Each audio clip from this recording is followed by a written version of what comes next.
Good? Yeah, I'm ready to go. All right, so next speaker is Julian from Netherminds. He's going to tell us something about reasoning about IOPPs in Lean, and I think has some, will open VS Code. At some point. Yes, yeah. Cool, yeah, thank you for the intro.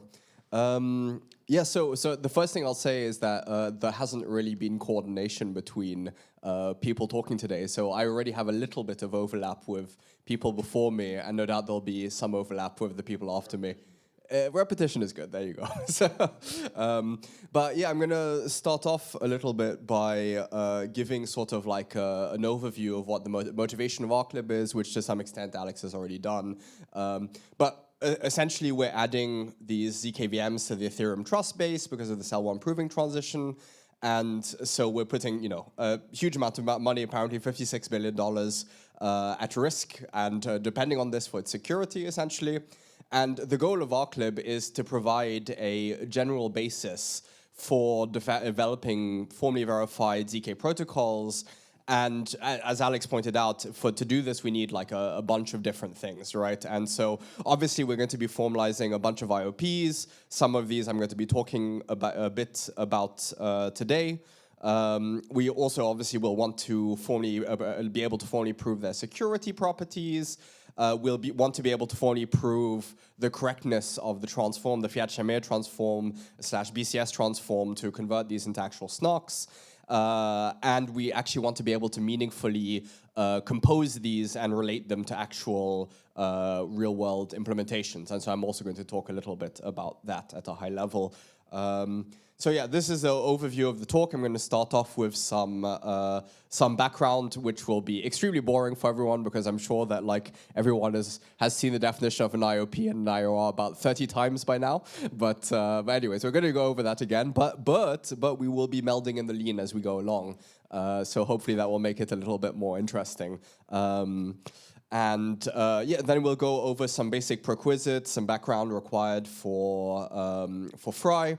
We'll be then looking actually at, we'll be giving a quick overview of Fry and some of the generalizations that, well, I actually didn't even know about when we started this project, and I learned thanks to Ulrich and Nico and all of these people who very kindly gave their time to help you know, teach me a bit more about these. We'll then actually look at the formalization itself. We'll talk about Bluebell 2, which is part of this last bullet point from the previous slide, which is a probabilistic program logic that will allow us to sort of reason modularly and at scale about the probabilistic computations underlying all of these things, as well as, you know, allowing us to compose them effectively. And then I'll also talk a bit about the ongoing work on formalizing Stern-Wer, and then as well as future ongoing work by you know, many of my amazing people I'm working with in the audience. So yeah, really excited to be working on this. But yeah, okay. With that, let's jump in. So yes. As everyone knows, an IP/IOP is a two-party protocol. You have a prover and you have a verifier. There's some notion of statement, some notion of witness. So these are types or sets, and you have some relation between them. And in particular, the prover wants to convince the verifier that it knows a witness satisfying a given statement without necessarily revealing this. And in particular, obviously, the key property we really care about in the context of L1 proving is succinctness. So yeah, and so this is the standard diagram you've all also seen n times, where you have the prover sending a commitment to the verifier, and then you have this challenge response exchange. Of course, this is fairly standard, but there are a bunch of protocols that use different interaction schemes, essentially. And as Tobias mentioned very briefly, there are these, we have a way in RClib to actually be able to specify arbitrary interaction schemes here.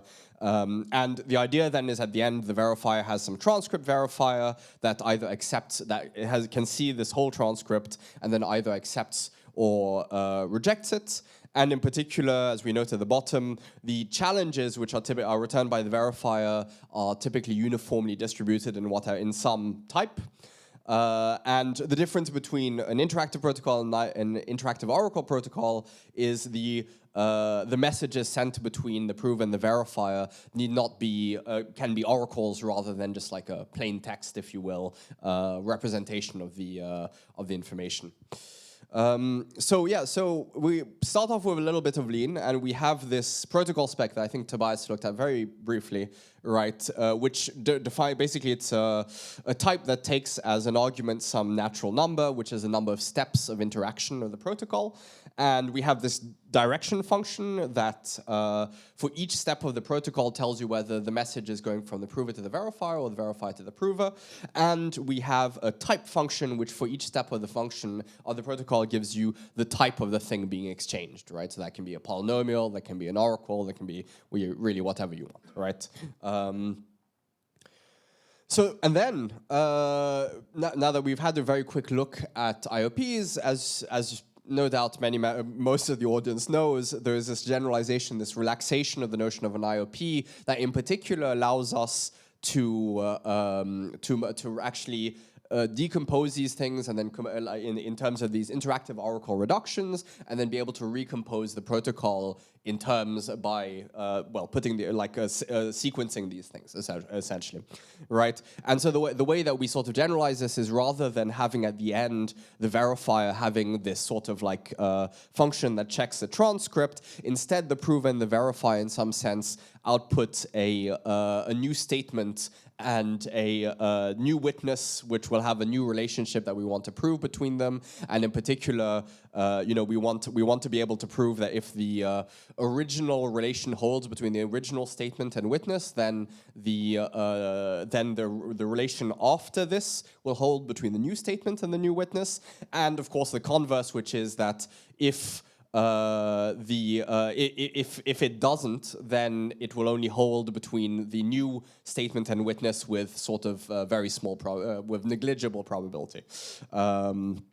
Yes, and so essentially, obviously, these are quite important in terms of being able to allow us to define these protocols as a bunch of rounds, essentially, which we can then compose, so we can reuse the rounds that we've written in a bunch of different contexts, right? And we'll see a little bit about that a bit later on. But we define these as follows. So we have an oracle reduction which takes a bunch of arguments, which we'll sort of look into. So the first thing that you guys will recognize is, of course, the protocol spec, which tells you the interaction between the prover and the verifier, which we can see here, right?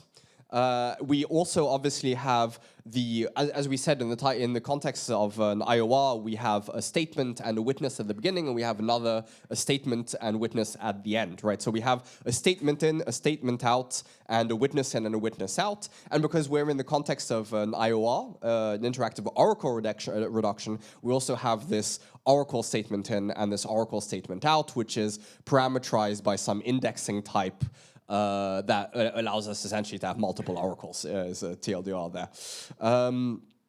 And so, yeah, so obviously these are then composed of a prover and a verifier, which have the same protocol spec.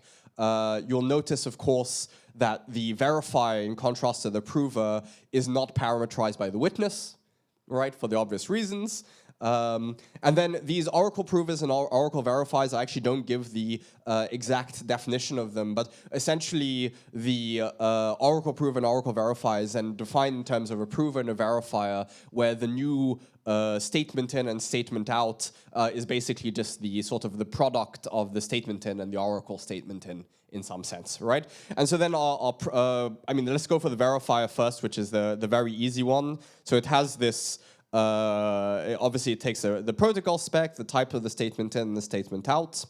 And essentially what it does is it takes a statement in, it takes the full transcript, and it does a computation in the option T monad, which also, well, with the option T on top of the oracle monad, which allows it to do probabilistic computations with respect to this oracle spec. So it can, for example, draw randomness or these sorts of things if necessary, right? And it returns a statement out, essentially, but of course can fail, right? So that the verifier is straightforward, and the prover is a little bit more complicated, but essentially it's made up of a bunch of things. There's prover state n. Basically, the prover state can, between all of the all of the rounds of interaction, can change over time. So we have basically this prover state is basically a map from a fin n to a type, which tells you, hey, this is the type between step 0 and 1, 1 and 2, etc. You have a prover input, which actually allows you to cast the statement, which is a computation that allows you to, from the statement in and witness in, produce the sort of initial state that the computation runs in. We have the prover round, which basically gives you, for each round of the protocol, allows the prover to know how to what to do when it receives a message or when it needs to send a message, essentially, right? And obviously, the reason that you don't have all of this complexity in the verifier case is actually the verifier only ever, we have some type that it has to return and in one step of interaction, but it's just uniformly distributed. So we don't need any implementation there. We just need some notion of an Oracle interface that allows us to sort of like uniformly, randomly draw from this type, right, and return this to the prover. And then finally, we have the prove output that does the obvious, which is from the final state, which is this private state fin lost n, allows you to generate the statement out and the witness out, right?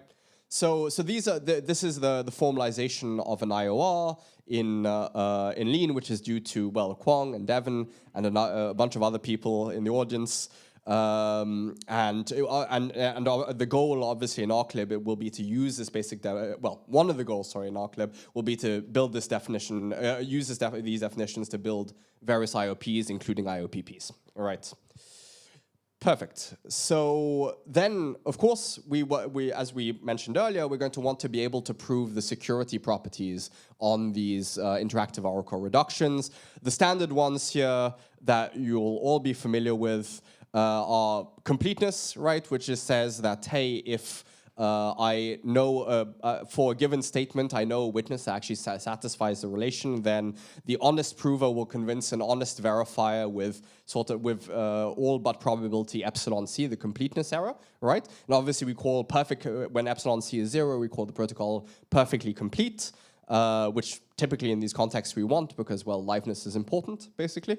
And then we have soundness, which basically says, well, if some statement is not in the language of the protocol, i.e., there doesn't exist a witness that for which the relation is satisfied for that given statement, then essentially a malicious prover will only be able to convince an honest verifier with negligible probability, which we call the soundness error, epsilon sub s. These were meant to be subscripts. Sorry, I just realized that didn't render, but anyway, not really important right now. And then we have the sort of like other properties, which we're not going to look at too carefully, but obviously members of the audience will be quite familiar with them, which is knowledge soundness. It's a little bit more complicated to specify because you need to be able to write down an extractor. So the assertion was a bit longer, so I skipped writing it down. But you guys know what we're talking about here. And similarly for the zero knowledge property. Cool. So let's actually look at how these are formalized in Lean. So we have the completeness, right, which is not too complicated. I mean, at least relative to some of the very large monadic things that have already been shown today. So yeah, but all that the completeness says is that basically if we have for all statements in and witnesses in, if it satisfies this relation, then essentially if we run, so this is the reduction, sorry, I should have gotten a laser pointer, that would have been good. But we have obviously as input with the relationship, the relation in, the relation out, so the relation that has to hold before and after. We have the interactive, well, the reduction itself, and we have the completeness errors as inputs to this predicate, essentially. And it basically says, well, as we said, for any statement in and witness in that satisfy the input relation, if we run the reduction using that statement in and that witness in, it will produce a statement out and a witness out that satisfy the output relation, as we can see here, with probability 1 minus the completeness error, right? And here we have the definition of perfect completeness, where it's just completeness, but you'll notice that the completeness error is 0, right? Straightforward. Perfect. Soundness formalized. Okay. So this is yeah, a little bit more interesting. So we take obviously as inputs the input language and the output language. So these are the set of statements for which there exists a valid witness, right? As I'm sure most of the audience will no doubt be aware. And we take the verifier once again because it's a proper. Well, no, not once again. The soundness is a property only of the verifier. And so here we only take the verifiers as input, and we have some soundness error, which is a non-negative, a real number. And all that this says is essentially for any witness, so for any input witness, essentially, if we have an arbitrary prover, which can be a malicious prover or an honest prover, but essentially if the statement in is not in the language, so there is no valid witness for it, right? Then it's the case that if we run if we run a reduction where we're essentially here, what we're doing in this reduction, we just combined this arbitrary prover and the verifier that we have as input here. So if we combine these into a reduction and we run it with the statement in, then essentially it will only accept with probability less than the soundness error, essentially, right? Tell me.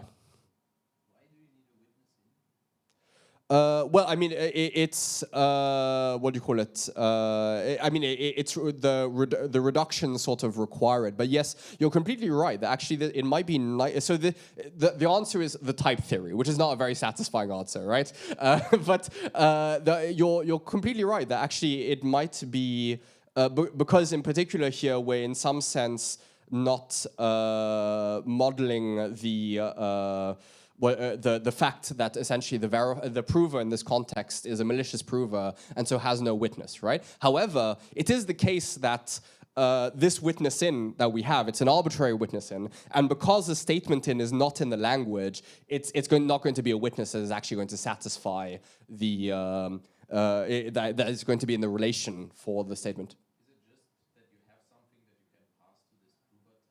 Yeah, that's what I mean by it's the type theory. It's just like the run function needs to take a witness in.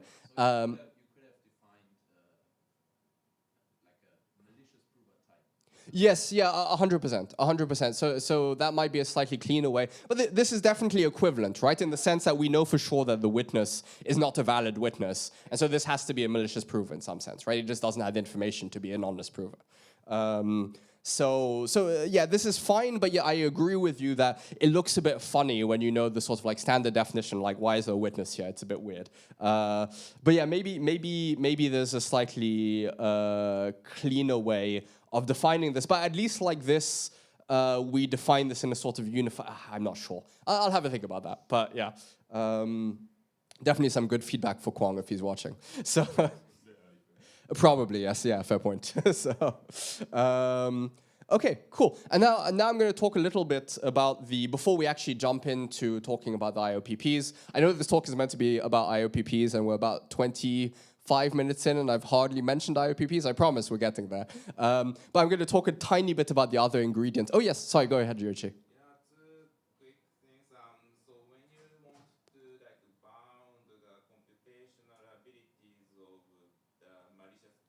Mm-hmm. That's a very good question. So for the moment, we haven't built any complexity reasoning into this, right? Which is obviously an issue, right? In the sense that a lot of the cryptographic assumptions are, in a sense, without the complexity part of the statement are actually false, right? Like, yeah, I mean, hashes do typically have like multiple things that go to the same. So this is definitely an issue. However, obviously, there's all of the CSLib stuff that's happening, and yes, yeah. So there are lots of efforts going in this direction. But we're not quite there yet. By the way, I noticed I should probably be handing, because then this won't, like the microphone to people when they're saying things, because otherwise this won't come out on the stream, right? Or do we have a second microphone? I don't know. No? Okay, fine. Another thing is somewhat related to clarification.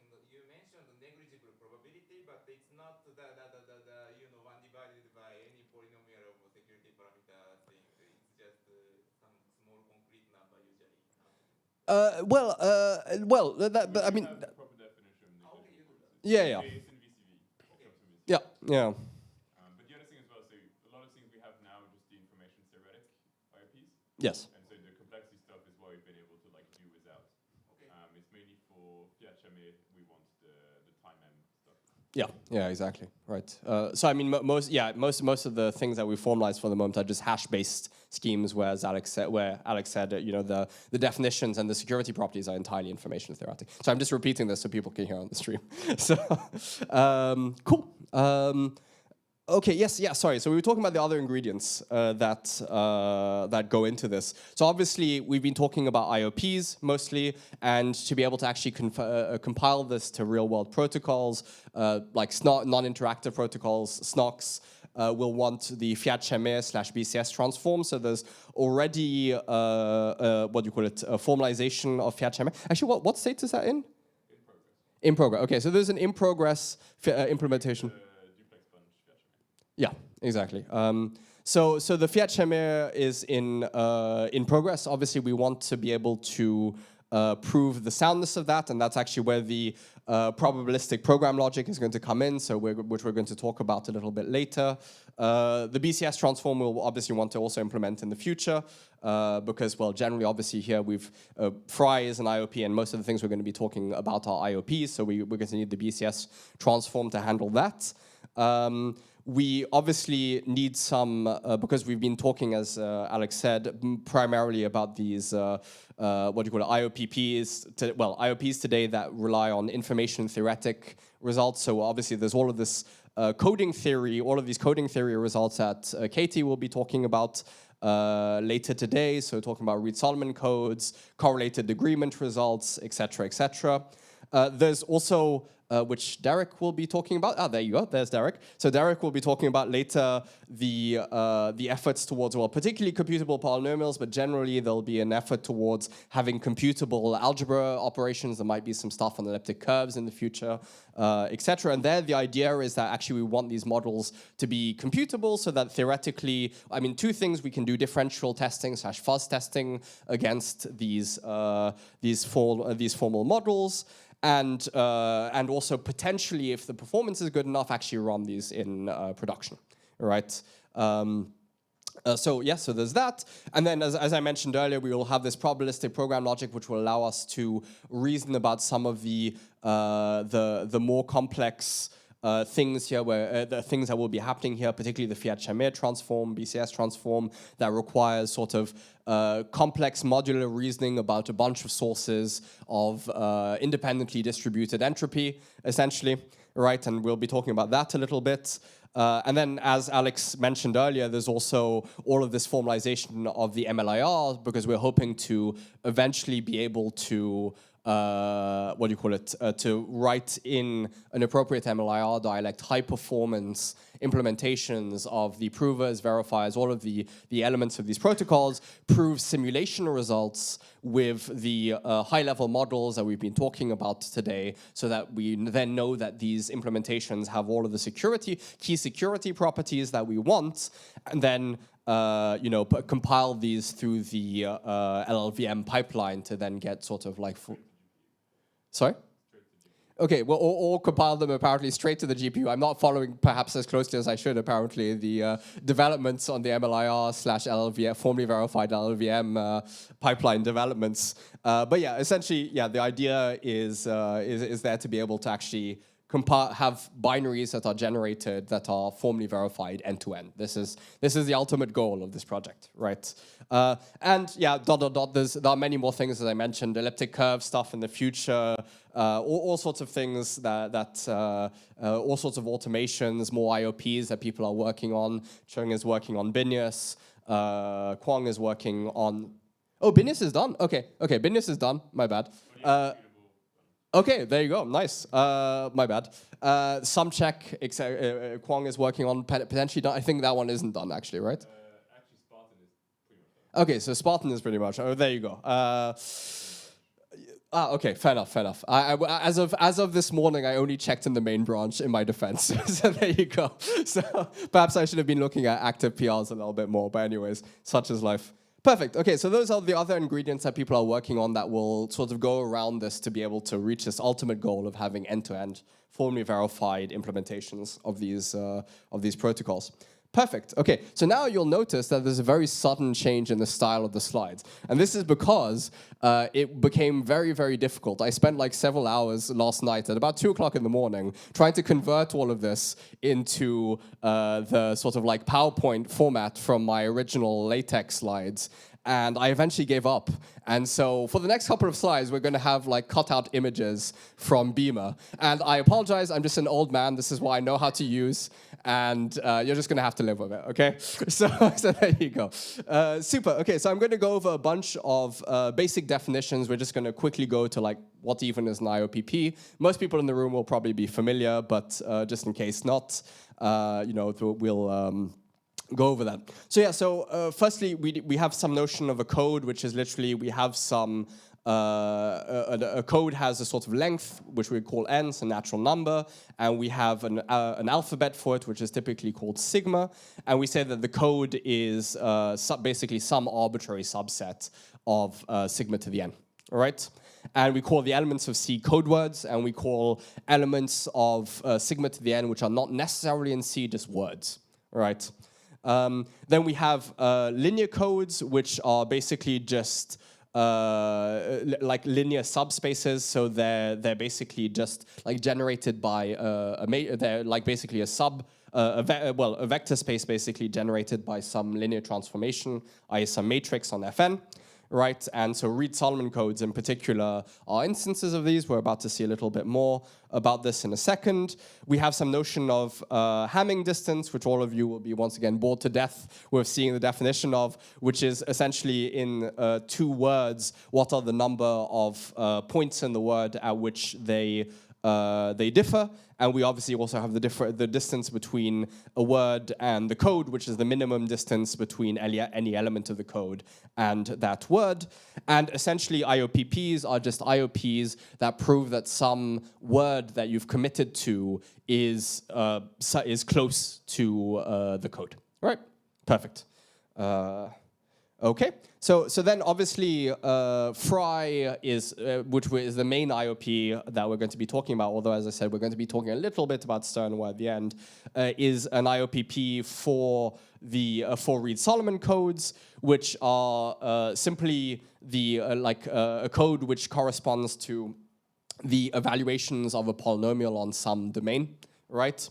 And so essentially, this is a linear code because we can write down this sort of Van der Monte matrix, which is so x1 through xn are the elements of the domain, is the enumeration of the domain that we're evaluating on. And so we have all of the powers up to k minus 1, which is the sort of degree of our code. And so by multiplying all like sets of k coefficients by these matrices, we get the evaluation of all polynomials of degree k on this domain, essentially. All right? That's the long story short here. Perfect. Okay, so now we can actually start talking about what Fry is. As we said, Fry is an IOPP for Reed-Solomon codes. It relies on this domain on which we evaluate being what we call an FFT domain, which just means that it is a two-smooth multiplicative subgroup, or its coset. We're going to say the or its coset parts later. In fact, in the very first formalization of this, it was literally just a subgroup, right? And we're going to talk in I think the next slide about the generalizations. But yeah, so D is just some subgroup of order 2 to the n for some relatively large, typically large n, or as I said, is coset. And the informal idea of the protocol is the prover sends some oracle access to the original word, which will allow the verifier to be able to query the original word on whatever points it desires, right? And then we repeatedly have this process where the verifier sends to the prover some arbitrary element of the finite field on which our polynomials are defined. And we then fold this polynomial. So we're going to see a little bit about the folding in a second, but this is essentially a simple algebraic operation. In the basic case, it's basically just splitting the polynomial into its even and odd parts and then doing even plus alpha odd. And so that's obviously a polynomial of degree of half of the degree of the original polynomial, and this will preserve some properties that the verifier will later be able to check using the Oracle access. And so the prover then creates this new polynomial and sends a new commitment to this polynomial. And yeah, as we said, each round will halve the degree in the simple case of the polynomial, and right at the end we finally send the sort of like plain text in quotes the final polynomial after we've done n or k reductions, I should say. And then there are these consistency checks that the verifier does as part of this final check to make sure that all of the folds have, with high probability, been affected correctly. All right? Perfect. Okay, so yeah, just having a very quick, this is just having a very quick look at the round consistency check, right? We have, in the simple case, we have the even-odd decomposition, but this actually generalizes to a sort of like, well, to an n case where we can actually split the polynomial, the polynomial according to this sort of like, what's the word I'm looking for here? What equivalence class the power is modulo n, essentially is what's happening here, all right? So this is the two case where the ones that are congruent to 0 modulo n, i.e. the even things go into FO, and the odd things go into F1, but this generalizes to the n case. Yes, basically we show here how this, what do you call it, the new polynomial is generated with respect to this alpha, and then this G is evaluated on a new domain, which is actually half of the size of the previous domain, which are all of the squares, or in the more general case, where we're doing the sort of like 2 to the n fold, the 2 to the n powers of the elements of the previous domain, essentially, right? Yes, and so at each step, the size of the domain is halved, the degree of the polynomial is halved, and after basically, k steps, we expect that the degree of the polynomial that will be revealed to us will be of size original degree divided by 2 to the k, where k is a number of steps, right? In the simple case where we're just doing even odd, in the more in the more complicated case where we have more, because in the most general case we can even have the splitting degree changing over time, and as Ulrich told me, like almost a year ago now, that's actually quite important in practice for reasons that we'll discuss in just a second. Oh yeah, perfect. So. Okay, so now we've gotten out of the LaTeX hell, so we're back to normalcy. What I described to you guys while actually trying to describe as I went along a little bit these generalizations, we said that the generalizations that we had, this was what we showed until now was basically the first implementation of Fry that we had inside of ArcLib. But we generalized this through comments from various people who'd worked on implementation or on the underlying theory. So D was generalized to being some arbitrary coset. We allow the folding degree to be sort of arbitrary 2 to the D powers instead of just even odd folding. And in fact, we allow the folding degree to change over time. And the reason for this, that we really actually want this to be the case, is that in the initial domains, the first domains in the first couple of rounds are very large. And so in some sense, it's kind of easier to lie there. It's easier to commit to some values that will never be checked. And so essentially, you kind of want the folding degree to be high initially, but then for performance reasons, you might want this to decrease as the domain decreases in size, right? And the other thing is sort of early stopping in that, in the sort of naive, well, the first implementation of the protocol, you had to run this until the polynomial was reduced to a constant, and then the prover returned the constant to the verifier against which all of these consistency checks were done. But in the more general case, in this early stopping case, you can return just a full polynomial against which all of these consistency checks are done. Okay, perfect. So now, we're going to see some lean, and I'm realizing that actually holding this microphone while doing this is going to be interesting, but let's see how much coordination I have. Perfect, okay. So as we mentioned earlier, the ArcLib is based on the IOR protocol. I think I'm being told it needs to be bigger, right? Yes, for people in the back, excellent, 1 second. And I'll kill the info view to give us a bit more space. Perfect.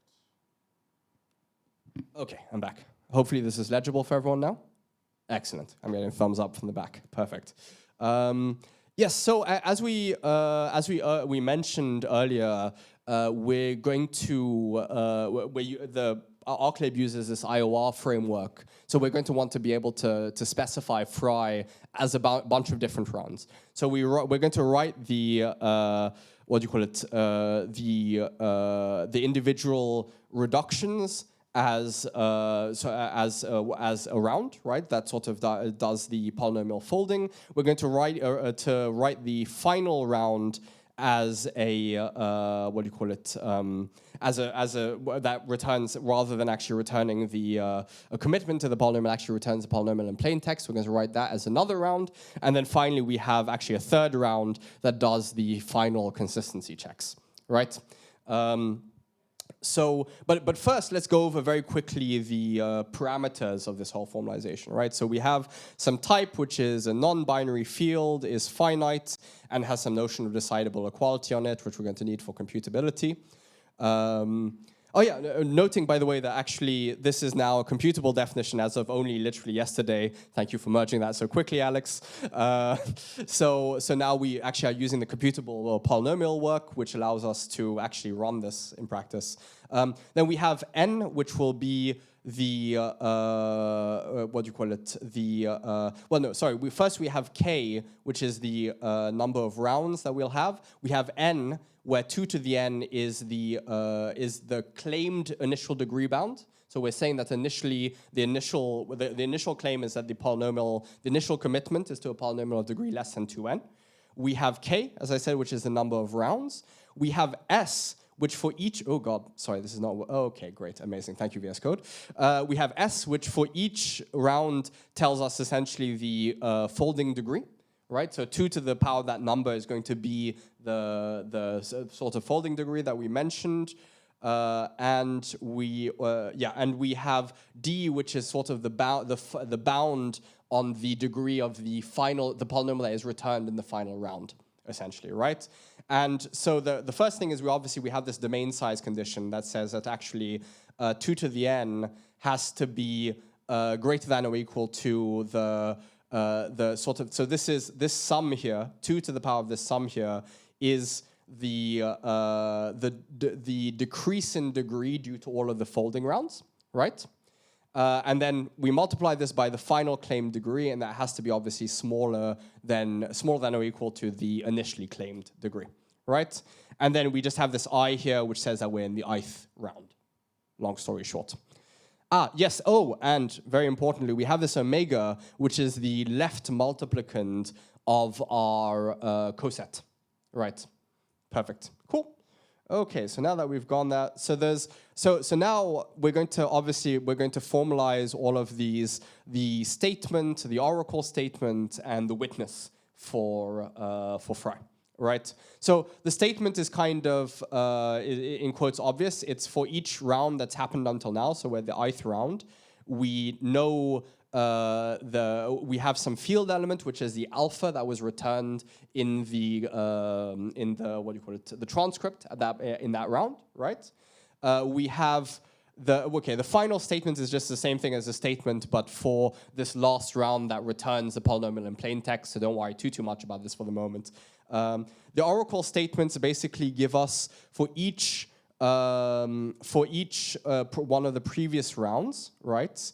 We have a we have basically like the domain oracle that allows us to, on the appropriate domain for the ith round, allows us to evaluate. So this gives us the appropriate domain for the ith round. Trust me. And it allows us to basically then evaluate this, get the oracle commitment for that polynomial at a specific point in all of the previous rounds. All right. Final oracle statement is the same thing, but now you've done all of the rounds, so you're able to see all of them, right? And then you have your witness, which now it used to be a polynomial, and actually we should introduce some nicer notation to make this sort of easier to understand. mathematicians, because there was some nice notation before that was for the sort of mathlib polynomials that, that made it sort of a bit easier to understand. But essentially these are the sort of like the polynomial, appropriate polynomials of bounded degree that whose evaluation will be in the RS code, right? So that's a witness, and we also have some witness. Okay, we don't need to care about these theorems. Let's actually jump into the meat now. So there's also sort of like environmental type class stuff that's required to make this work, but let's not spend too much time on this, and let's actually jump to the interesting stuff. But before I do that, I'm going to quickly talk about this, which is the input relations and output relations. You'll note are sorried out, and we're actually hoping to integrate with Yoshi's amazing work on formalizing the simplified round by round Frey soundness proof due to Albert Greta and Nico Montblat. Oh, and Benedict. My apologies. Sorry, and Benedict, indeed. Perfect. So we're hoping to integrate because Yoshi has formalized this along with I think with Nico.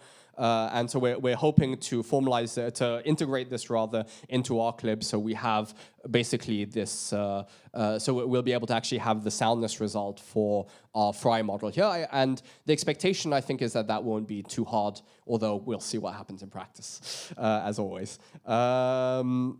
Perfect. Here we have the protocol spec for a single round of the a single round of this exchange. So this says that hey, the first message is from the verifier to the prover, and it's actually an element of F. And then afterwards is a message from the prover to the verifier, which is in fact an oracle, a domain oracle, which we define here. Right? Straightforward. Well, straightforward. Perfect. Okay. So now that we do all of that, then we can actually construct, once we construct all of these other type classes, the appropriate oracle prover for this round, right? Which, as we can see, takes appropriate statement, an appropriate oracle statement, and an appropriate witness as its input statements, and then similarly for the statement, oracle statement, and witness, you'll note that the I passed to it here is I.suck, so that's the the index of the next round, right? So this allows us to go from the statement, oracle statement, and witness for one round to the next. So I cast suck actually casts I from a fin k to a fin k plus 1 without actually changing its value. It's just a cast in some sense, right? And so yeah, so to do that, obviously we have to define some prover state, which actually I'm not going to go too much. I mean, I think it will just become clear from the send message and receive challenge definitions, right? So the first thing that we do is obviously we receive some challenge, which is some elements of statement fi suck, which as we know is just some sorry, we receive some challenge here, which is just some alpha, which is an f, right?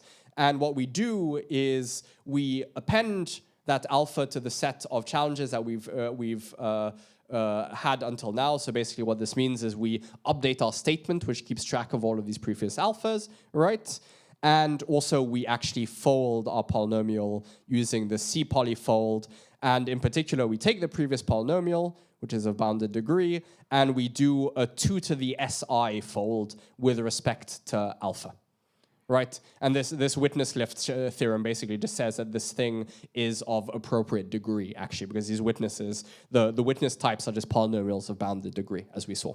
Right, so this witness lift is just a theorem that says, hey, this is now of appropriate degree, and then all that we do in the response is that we see in this formalized message is basically we send an oracle access over the appropriate domain to the new polynomial that we've now folded, right? And yeah, and that's basically it. That's the very simple. And then as we said, there's also this sort of like output thing that allows you to cast your internal state to the external state. Really, it's very it's mostly like proof. Really, there's not a lot of interesting stuff happening there. So I'll basically skip. the fold verifier in this case, because really the verification only happens in the final step, is very simple. It basically just keeps track of the new challenge and then just continues, right? That's basically it. Okay, and we assemble this into some fold, into the Oracle reduction for this folding step, right? Which we're later going to compose. How am I doing time-wise? Okay, maybe I need to speed up a bit, but yeah.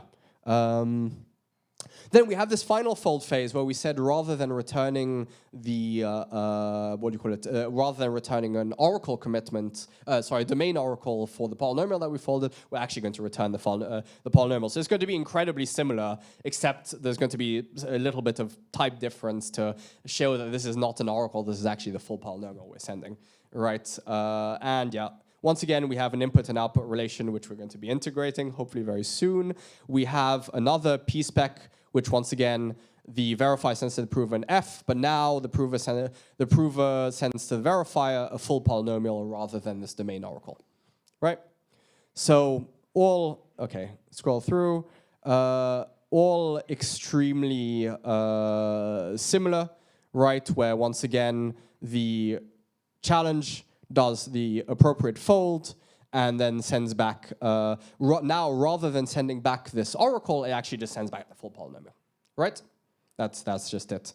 So it's very, very simple and straightforward. And we also have very similarly the final fold prover, which does one tiny thing, which is that it checks that the degree of the polynomial that was sent is actually smaller than the final degree bound d. Right? Very simple. And fails otherwise, right? So that would be the equivalent of the whole thing once it's composed, essentially rejecting, right? So this is all very simple, and that's assembled into an oracle reduction, and now things really go a little bit crazier, but hopefully we'll be able to follow, which is that now we only have a single thing, which is the verifier sends to the prover. Well, the prover is going to query, as we said, we're going to do these round consistency checks. And what that involves, I realize I didn't go into enough detail, but I'm going to do that now, is it picks L points in the original domain, the first domain for the first round. And it is going to then sort of recursively traverse all of the domains which we reduce through and do this round consistency check. But this basically is just the verifier telling the prover what are the points that it's going to query the oracle at, right? So here we send L points. These L points, as we saw, L is just some natural number, which are points in the zeroth domain, essentially, right? Very straightforward. Okay. Cool. So the query prover here really does very little. It it just at some point receives this challenge, which really is, well, I mean, you can't see it here because the types haven't reduced, but it's just this finel to the other thing, and we kind of just return it and don't do anything. But the real magic happens in the query verifier. So this is where we implement this check, right? So what happens here is we have as input essentially some. So firstly, we get the final. This is the final polynomial, right? That we return in plain text right at the end. We iterate L times, so this is where we're going to be choosing these L random points to query at, and sort of like do the recursively verify through the domains. We get the sort of element of the zeroth domain that we're going to be we're recursively checking from, and then we basically once again do this iteration over the k rounds. You're looking quite puzzled. I mean, it's not too complicated. Essentially, once again, yeah, we're just sort of iterating over these indices, which are in fin k minus 1, which are for k rounds, right? And what we're going to do is we're going to get the sort of like the challenge for the previous round. We're going to we're going to get the challenge now for the current round by powering, essentially. This looks quite complicated, but we're just powering to the appropriate power the challenge for the previous round, essentially. Right? It's just it's just this thing, which is a little bit opaque, but hey. And then we basically then query. Yeah, all of this is there's a lot of proof stuff required to prove that like the appropriate points are in the appropriate domains. It's there's a lot of what do you call it? Proof content here, which is a little bit complicated to navigate through. But essentially, we get a bunch of points that we need to query the ith oracle at, and we then actually query the oracle at this point. Or in the case where we're actually checking the final round, so we've reached the point where I is equal to k, we actually just evaluate the polynomial at the appropriate point, and then we do the round consistency check, which is formalized here with respect to the appropriate values, right? And the round consistency check, we can go to the definition, has sort of the what do you call it? The definition that you would kind of expect if you're familiar with this. But in particular, we have actually proven, which is quite nice, the sort of like completeness result, which basically says that if you take some arbitrary polynomial and you fold it and you do the round consistency check between the polynomial and its fold, it will always return true. Right, so this is the completeness result for the round consistency check. Obviously, there's also a soundness result, which says this thing about proximity, right, which is that if we have something that's far away from the code, well, it will, after the fold, it will also remain far away from the code, but that hasn't yet been formalized, at least here. Obviously, Yoshi has done so. Perfect, and so all of that comes together into the final query oracle reduction. At the high level, we're able to then, and this, we'll just scroll through this. But the very, very nice thing is that once we have all of these definitions, sorry, go ahead. So the final verifier, shouldn't it also check that the thing that the prover sends is of correct degree? Well, that's done in the final fold, if you remember. That's actually, I mean, so actually I was wondering about where that sort of like morally, in quotes, should be, right? But if we look at the, where is it? Blah, blah, blah, blah, blah, oh God. So much volume here. But if we look at the fold verifier, this is for the final folding round where we receive the plain text polynomial, right? We have this guard, the NAT degree, the degree of P is smaller than D, right? Yeah, maybe I kind of wondered morally where this should be, if it should be in the final verifier or it should be here. It doesn't really matter. It's there either way, right?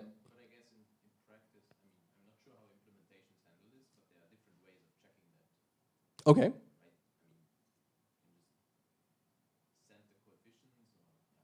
Well, here, So here we actually send, a computable, a computable polynomial, right? Which obviously is basically like a finite map that maps degrees to coefficients, essentially, right? And so we can then. Sorry. Sorry, you're completely right. You're completely right. Oh, really? I guess. Yeah, interesting. Yes, but anyways, so you can computably extract from that what the degree of P is, right? And so that check is there, is definitely there. No need to worry. Perfect. Yes. So essentially, then what happens is we can in quotes, I'm gonna say this very loosely. Because this is probably going to look quite, maybe a little bit, convoluted to you guys. But this actually sort of works out quite nicely, which is we have high-level operations within rclib that allow us to, and yes, once again, the types are very convoluted, but this allows us to very simply compose. It's a bit difficult for me to say the word simply compose while having that type in the background, but anyways, I'm going to do it anyways.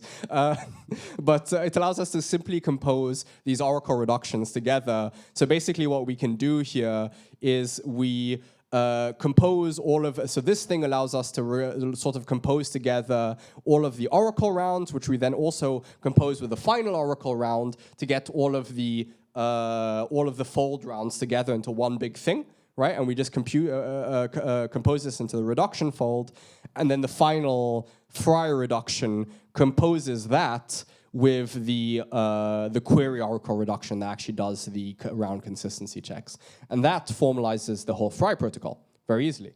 But the even nicer thing is that, well, we have the Frye protocol now, but obviously, as you know, anyone who's used the Frye protocol in practice knows, in practice, what is almost always used is the batched Frye protocol, right? And so now, because we've got the Frye protocol, we're going to be able to really easily, in quotes, construct the batched Frye protocol. So we can go over here and see that. Well, so we have a notion of a single round, which is going to do the thing that you kind of expect in the context of a batch Frye protocol, which is that it takes the polynomials and is going to create a random linear combination. As someone said yesterday, pretty much the only idea in ZK is random linear combinations. Everything is a consequence of that, so not really a surprise. But essentially here we have some, what do you call it, a batched prover that sort of does the obvious. It takes some set of coefficients and then does an RLC of these PSs, which are inside of the witness, which really is just like the L or M polynomials, essentially, right? And we batch them by doing this random linear combination, and the what do you call it? The verify basically once again does basically nothing, and we get this the batched oracle reduction from this, and then by magic, almost, not really, we then simply and of course the compiler's not working. Sorry, 2 seconds. I need 2 hands for this. Goals. Restart file. Of course. Thank you, Lean. Let's make this a tiny bit smaller. But essentially, all of this is then sort of works very simply by appending together the batched oracle reduction, which actually then, by batching these polynomials together, actually produces the input type, so the input witness, the input statements, etc., of the Frye. And so we literally just compose these things together, and boom, Bob's your uncle, no problems at all. You've got a batched Frye protocol. At the time that we were doing this, the composition operators in RClib were still very much in flux. It was a bit of a nightmare initially, but actually doing this allowed us to refine it, and now they're, in quotes, easy to use. So there you go. Okay, cool. So you guys hopefully have now gotten a flavor of how the Frye formalization worked. And so now we're going to return, hopefully, if I can find it, to the slides. Excellent. First, okay, so now that I've shown you the IOPP, the one IOPP that's been fully formalized in RClib, I'm going to talk a little bit about Bluebell, as I mentioned, which is this probabilistic program logic that we've been working on formalizing inside of Iris Lean, which is the Iris port of, the Lean port of Iris, right? This rock library that's been going on for about 15 plus years. It's a generalized framework for describing separation logics, and then I'm going to give a very quick update on the state of the stir and where formalizations, which are ongoing. So the Bluebell formalization is due to Bao, Dosualdo, and Farzan. Emanuele Dosualdo was actually my second PhD supervisor, so it was super, and we were not working on anything cryptography related at the time. We were working primarily on concurrency. So we were very excited when we discovered 2 years ago that somehow we'd reconverged to working on the same thing again, which I was very excited about. And Ozadeh Farzan was also one of our co-authors, so it was very nice to once again re-encounter all of these people from my previous existence as an academic of sorts. In this context. Essentially what it does is, I'm going to assume some degree of familiarity with separation logic, if that's, which might not be the best thing, but anyways, given that I've got about 10 minutes left, we're going to have to live with that. Essentially, actually, now that I've said that, I'm going to try and give a tiny flavor. I'm going to assume that people are familiar with like predicate logic, at least. I think that's not first order predicate logic. Hopefully that's not too unreasonable. But essentially, we extend this with some sort of notion of a sep or separating conjunction, which is the star operator we can see here, which is quite, which basically in some sense abstractly says that both P and Q are true on disjoint resources, right? And this can be very useful, to give you a tiny flavor of this, this can, for example, be very useful in the context of reasoning about heaps. Because say you have, you know, an assertion that says x points to 2 and y points to 2, and then you have something in your code that says, oh, I update the value of x in the heap to some new value. Well, actually, you also need to prove that, to be able to show that, let's say 3, to be able to show that the precondition of that is x maps to 3 and y maps to 2, you also need to show that x and y are not equal, right? Because if they are, well, then it's updating both at the same time. So this separation operator allows us to sort of focus on only the resources that we care about, and this is called the frame property, frame away the rest and not have to care about it. Because otherwise, basically, in the heap case, you sort of have to keep around, if you have n what do you call it, cells in your heap that you're talking about, you need to keep around like n squared side conditions that say, oh, A is not equal to B, B is not equal to C, A is not equal to C, etc., etc. And that becomes quickly quite unwieldy, right? And can be quite difficult too when you're also referring to like ranges of memory and these sorts of things. You end up with all sorts of linear conditions, which can be quite annoying to reason about, whereas here in separation logic, you can very cleanly use the sort of like SEP operator to just say, hey, these things are disjoint. Now, I've been talking about heaps for some time, so you'll probably say, Julian, what the hell does it have to do with probability? Well, well, hopefully we're allowed to swear a tiny bit on stream, by the way. Fingers crossed. So what does it have to do with probability? Well, it is there are sort of abstract notions of separation logics which are working over sort of partial commutative monoids, which is sort of like a mathematical generalization of the notion of resource. And it turns out that actually probability distributions satisfy this condition too. And in this context, star, the SEP operator, actually means independently distributed. And this is, once again, you have the same thing when you're probabilistically reasoning. For example, if you wanted to prove things about the Fiat-Shamir transform and you're repeatedly drawing from your hash, your sponge, you're repeatedly drawing entropy from your sponge, you kind of need to know that the different values are independently distributed. And to do this, if you're drawing n values, once again, if you didn't have the separation logic, you need these n squared side conditions that says x is independent from y, x is independent from z, y is independent from z, etc., etc. And so the star allows us to very, very concisely reason about these without having massive assertions, but then also reason locally. So when I want to focus down on one single variable, because I know everything else is independent, I can just frame it away, I don't care about it, I reason about my thing, and then I put the state back together right at the end, right? But then you're going to say, but Julian, sometimes things aren't independent, right? And there we leverage this thing called the joint conditioning modality, which is really for people who are familiar with the Geary monad, which is just like a way of lifting probability spaces into having a monadic structure on top of probability spaces. We have this joint conditioning modality that allows us to make different values be related to one single sort of source of entropy that is what do you call it? That is taken from somewhere, right?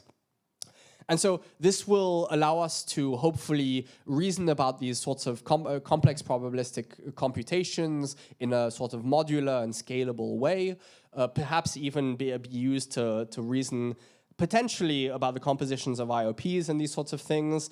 And we're embedding all of this into the Iris-Lean framework, which will allow us to benefit from all of the automation which is being embedded into this framework as we as it continues to be, as the porting effort from ROC continues.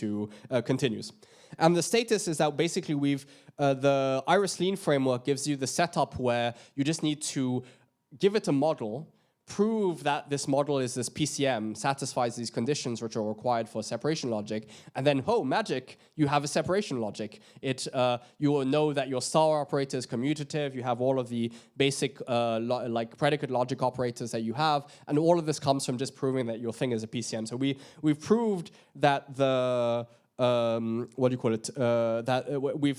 we've developed the model, we've proved that it is what do you call it? Basically a resource algebra, which is what is required to embed this into the Iris Lean framework. We've formalized basically all of the propositional connectives of Bluebell. So there's a squiggle that means distributed like, and there's a joint conditioning modality. Both of these have been formalized, and then there's been quite a lot of work also on formalizing all of the proof rules of this.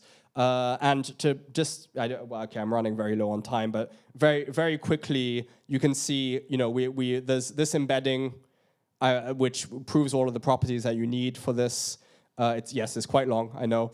Then we've proven that these things that it's a separation logic that's affine, absorbing, and timeless, which then allows us to, and I'm going to scroll all the way to the bottom, to use what's known as the Iris proof mode, which allows us to prove these separation logic assertions sort of automatically. And so we can see that we have in our interactive mode, we have this weird thing going on where we have a turnstile within a turnstile, which is sort of the embedded proof system of Iris happening, and we can actually prove things with it. Perfect. And finally, just a very quick whir update. Essentially, we have the generalized folding, polynomial folding, formalized for which comes from obviously the stir formalization. We've proved that this maintains distance from RS codes. And similarly for the combine operation, essentially in stir. But now we're really focusing on whir because, well, let's be honest, stir is a little bit like people aren't that interested in stir, I guess. Whir is really the sort of because of it being a multilinear commitment scheme with all of the performance benefits. That's really the focus. So now we're really focusing on that, and we've gotten some initial results that are ongoing on actually like embedding this into the IOR framework. Okay, perfect. And yes, just to finish off, there's some other future work, and really, I had to write this slide. I wrote the slide at about 3 o'clock this morning, so I have not done justice to the extremely good work of all of my colleagues in the room and not here. But essentially, yes, we're hoping to integrate Yoishi's work into the Fry work to be able to actually have the full soundness result done. We want to formalize the correctness of the Fiat-Shamir and actually then develop the BCS transform and also formalize this correctness to be able to compile all these things to SNOCs. We're also hoping, I guess, to formalize some of these top-level protocols like DeepAli and these sorts of things. And as we said, through the MLIR formalization, we actually, or /Rust extractions, as Alex mentioned, we're hoping to then actually be able to formalize all the way to the binary. And many, many, many more things are being done that people will be talking about today. And yeah, that's it. Thank you for listening. Any questions?